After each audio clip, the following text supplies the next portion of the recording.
Et voilà donc que nous allons parler, Lise, du spectacle qui sauve les couples. Oui, C'est vrai, il y a un peu de ça quand même avec Paul de Wandre. Oui, ça fait 20 ans que Paul de Wandre sauve les couples. Une grande partie, en tout cas, on espère, ceux qui viennent voir son spectacle. Les femmes viennent de Vénus, les hommes viennent de Mars, ou l'inverse, hein, mais vous mettez dans l'ordre que vous voulez. Moi, je me suis quand même demandé, aujourd'hui, est-ce que c'est encore aussi facile de vendre le fait que les femmes viennent de Vénus et les hommes viennent de Mars, alors que on parle de plus en plus des différents genres. Un homme n'est plus forcément tout à fait un homme, une femme plus tout à fait forcément une femme.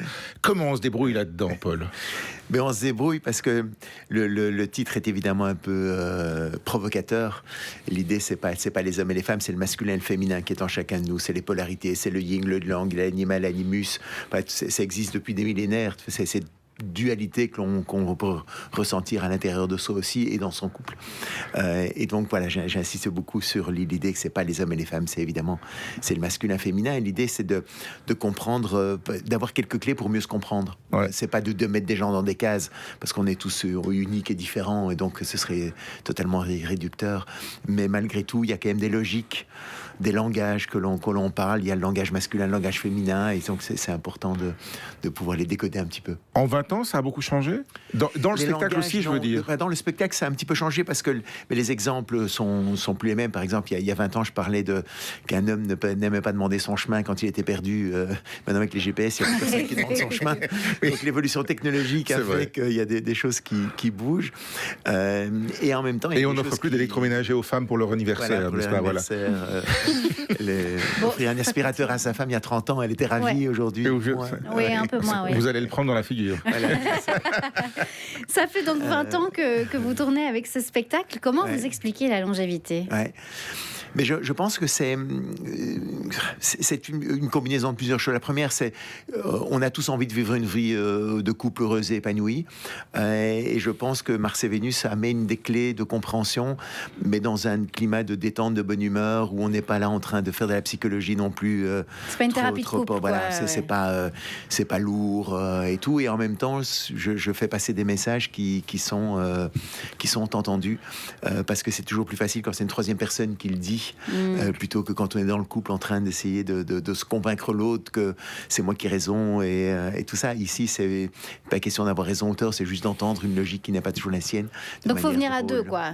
C'est plus sympa, mais très souvent d'ailleurs, ça alimente les discussions pour après. Oui, quoi. mais c'est ça, dans la voiture. Il faut ouvrir les conversations. Mais très souvent, j'ai déjà eu énormément de femmes qui viennent une première fois parce qu'elles se demandent mais est-ce qu'il va aimer mon mari, je sais pas trop, j'ose pas insister. Mais la deuxième fois, il n'a plus le choix, il vient.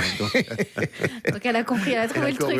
Elle s'est dit bon, c'est un miroir en fait que vous tendez, et c'est un miroir pour rire de soi-même. C'est un miroir, oui, rire de soi, mais sans moquerie, et de soi et de l'autre, aussi un petit peu à travers tous les exemples du quotidien que je peux prendre sur le lave-vaisselle, le panier de linge qui te plaît, l'escalier, tous les trucs que l'on vit tous. La vaisselle où on dépose systématiquement au-dessus. Voilà, ou l'homme qui reste debout devant l'eau des pâtes en attendant qu'elle boue. Mais fais quelque chose en attendant. Qu'est-ce que tu fous là devant ta casserole, espèce d'idiot, alors qu'elle aura plutôt tendance à faire plein de trucs, et puis elle revient, il n'y a plus d'eau dans la casserole. Donc ça peut arriver aussi. Donc, et puis les hommes aussi peuvent cuisiner.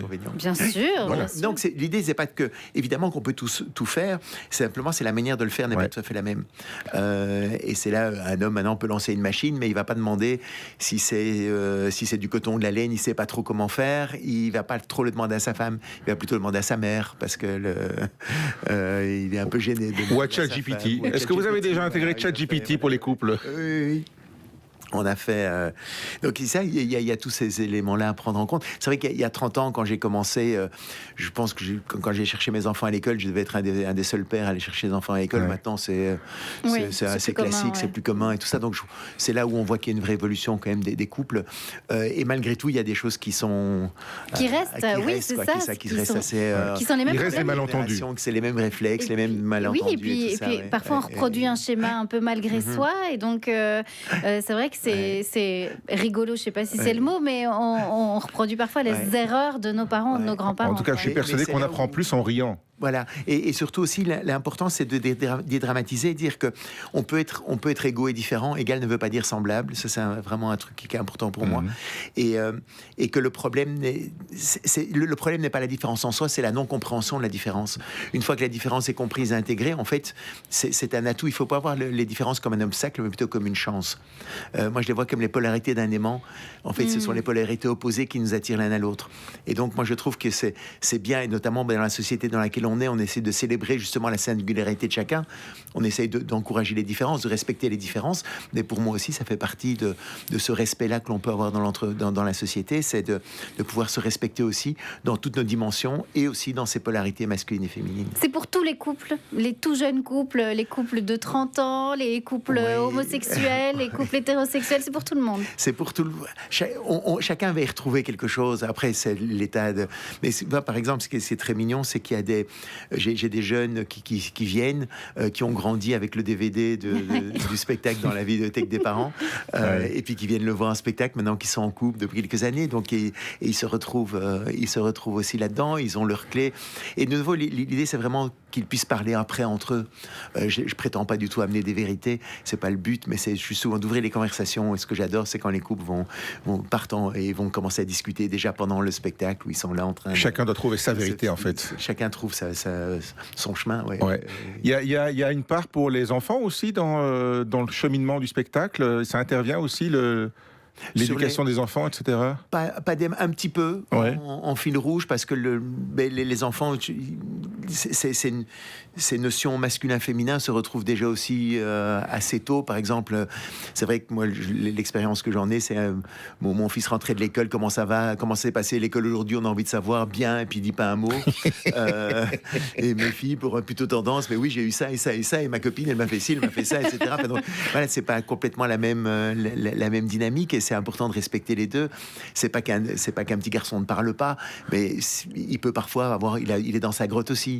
Il a besoin parfois d'être dans son monde, et puis il viendra parler quand il sera prêt. Et puis, mais et quand les enfants grandissent, les hommes aussi ont leur grotte. Et on a tous notre grotte. C'est ça, c'est important. Je plaide coupable. Pour les femmes. Mais ce qui est marrant, la grotte, c'est pas l'idée de dire que tous les hommes ont systématiquement une grotte, mais c'est pour une femme, en fait, c'est très insécurisant la grotte d'un homme. Pourquoi ? Parce que quand deux copines ne se parlent pas, c'est qu'elles sont fâchées. Et donc, en fait, la femme interprète mal le silence de son homme en se disant, mais qu'est-ce que j'ai bien pu faire pour qu'il soit tellement fâché contre moi qu'il ne veuille même plus me parler. En fait, c'est ça que j'ai envie de dire. Mesdames, il est dans sa grotte, c'est normal, il n'y a pas de problème, c'est pas lié à vous. Vous pouvez vous détendre, vous faites du sport, vous voyez vos copines. De toute façon, un jour, il va sortir de sa grotte. Il va avoir faim. On peut voir ça comme ça. L'image est pas mal. En tout cas, elle parle. À un moment donné, il va reparler. C'est ça, et il y a l'ours qui hiberne aussi. Donc, exactement. Après, il y a des femmes qui ont des grottes aussi. Hein. Oui.